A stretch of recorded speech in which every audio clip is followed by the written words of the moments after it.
Good evening. Leading the news this Thursday, a special commission recommended closing down 86 military facilities around the country. The Federal Aviation Administration announced new airport security measures, and President-elect Bush said he would punish severely those responsible for the Pan Am jetliner bombing. We'll have the details in our news summary in a moment. Robin? After the news summary, we look at the political and economic pain of closing unneeded military bases. We talk to a member of the Bases Commission, General Bryce Poe, and to three people affected by the closings, Congressmen Robert Smith of New Hampshire and Wayne Owens of Utah, and Mayor Jan Coggeshall of Galveston, Texas.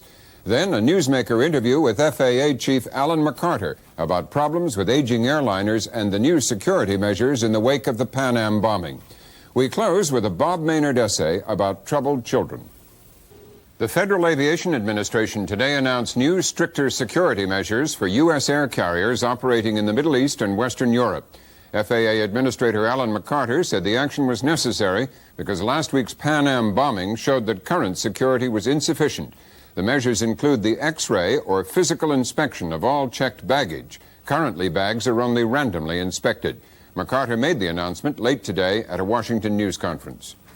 These new directives are comprehensive and far exceed existing international standards.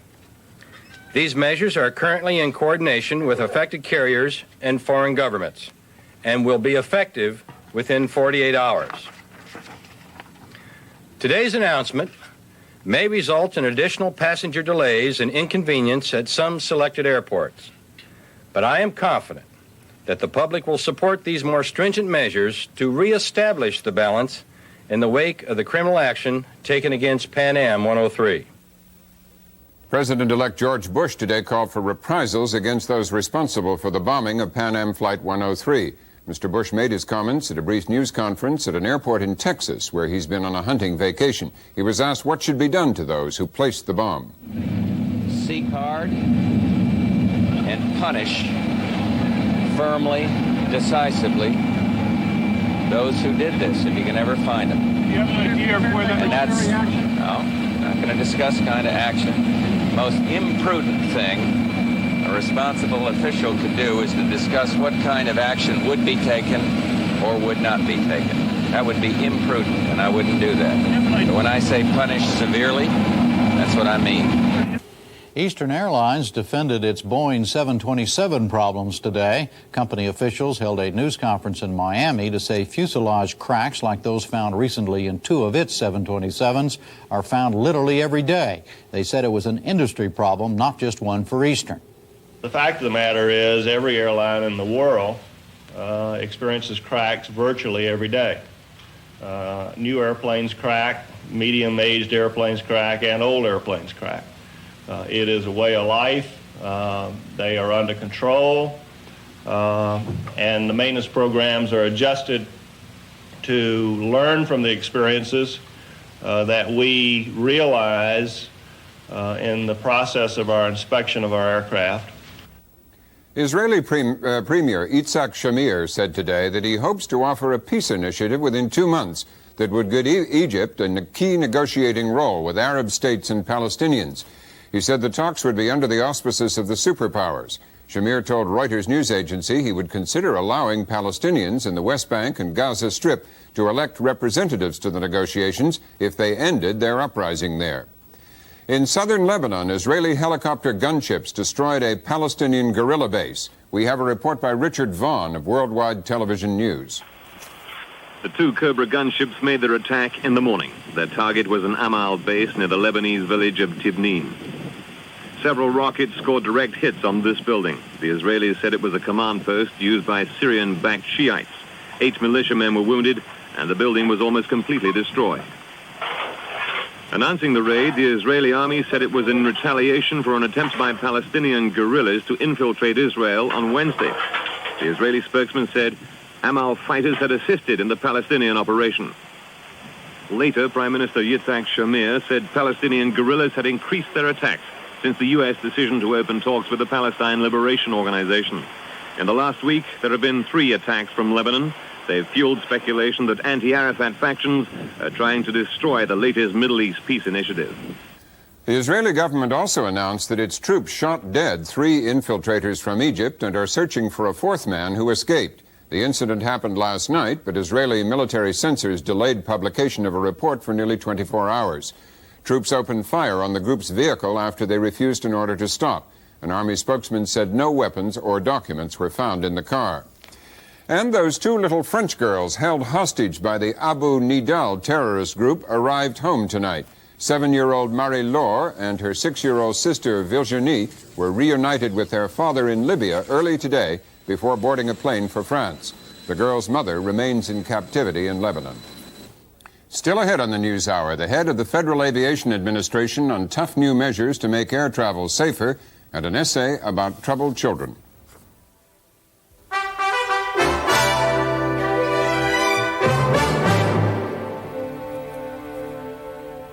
Next tonight, a newsmaker interview on airport security with FAA Administrator ALLAN McARTOR. Late this afternoon, Mr. McARTOR announced that tighter security measures will go into effect for American airlines in Europe and the Mideast. Mr. McARTOR joins us now in our studio in Washington. Mr. McARTOR, welcome.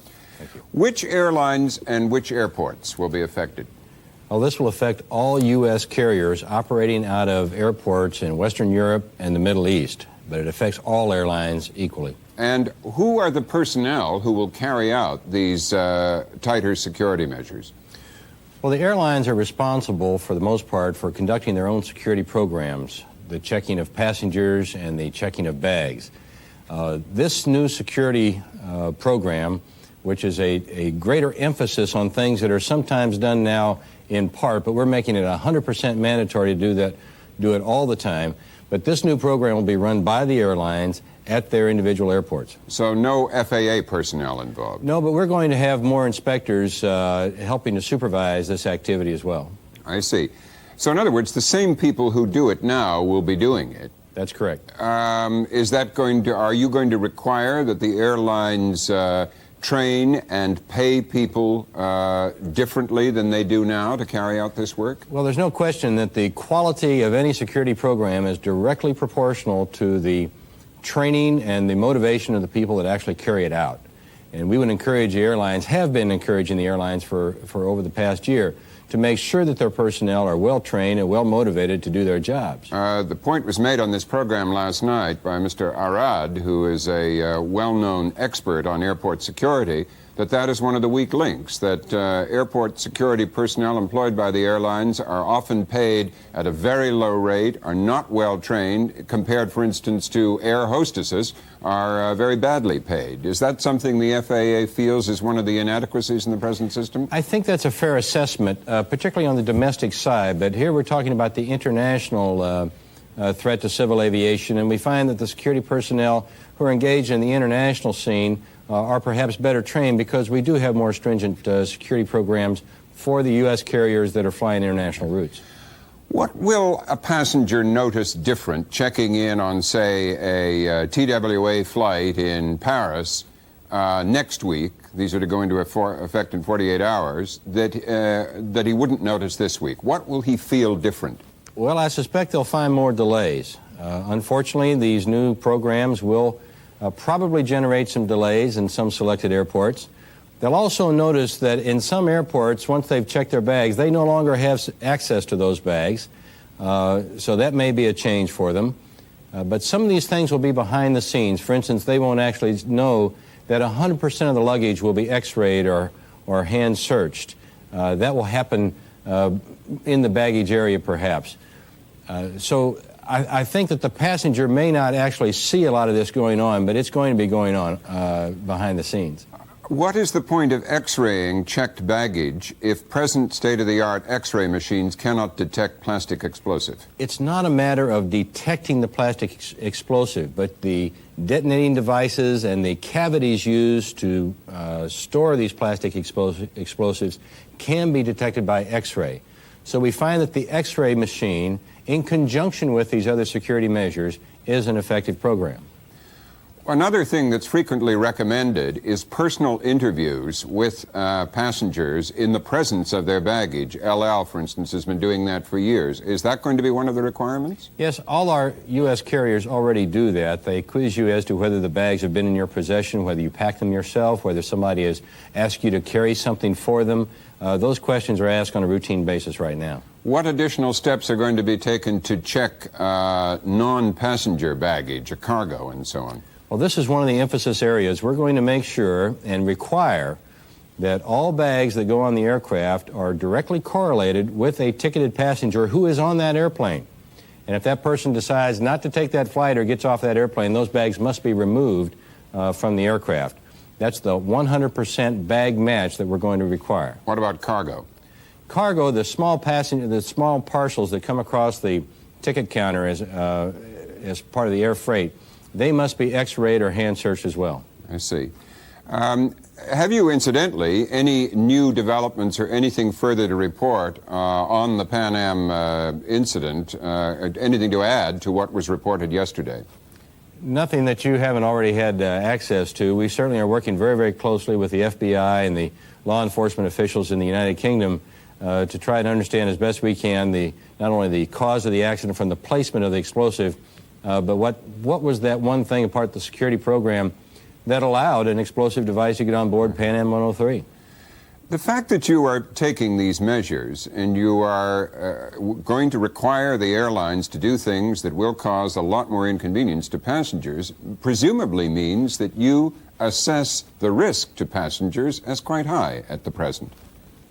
Well, I think that's pretty obvious. I mean, an explosive device of some high yield brought down Pan Am 103.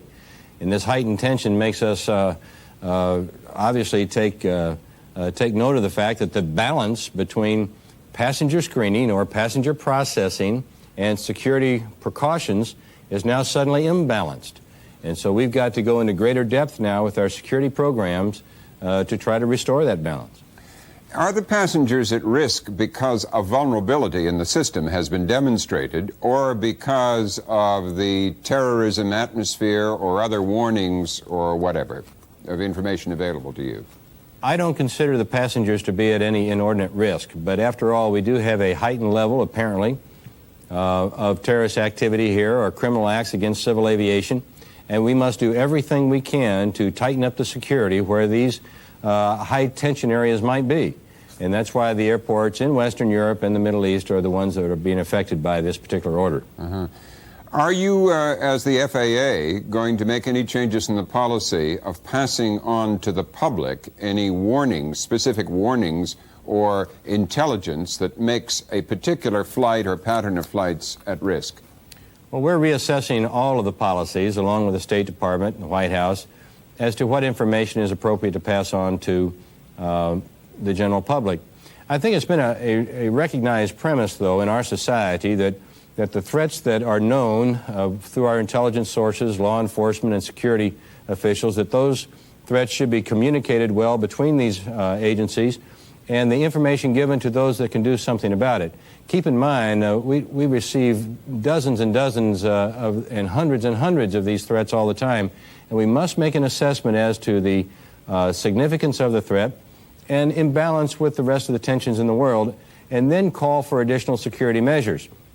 If, in fact, we find that the security program in place at the given airport, say, is not adequate to meet the perceived threat, then those airplanes don't fly. Yeah, okay.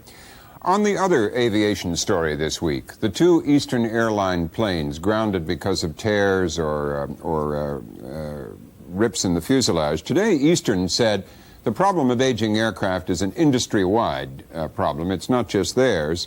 What is the FAA doing about this problem now? Well, the short answer is we're doing a lot. Aging aircraft, or the phenomenon of cracks in airplanes or pressurized hulls, has been with us since World War II. We understand a lot about it, but we have convened two international conventions here recently, brought the experts of the world together, the manufacturers, the air carriers, and the FAA, to look at the aging aircraft problem and try to understand whether we know as much as we thought we did before and what we can do better for inspections and directed maintenance.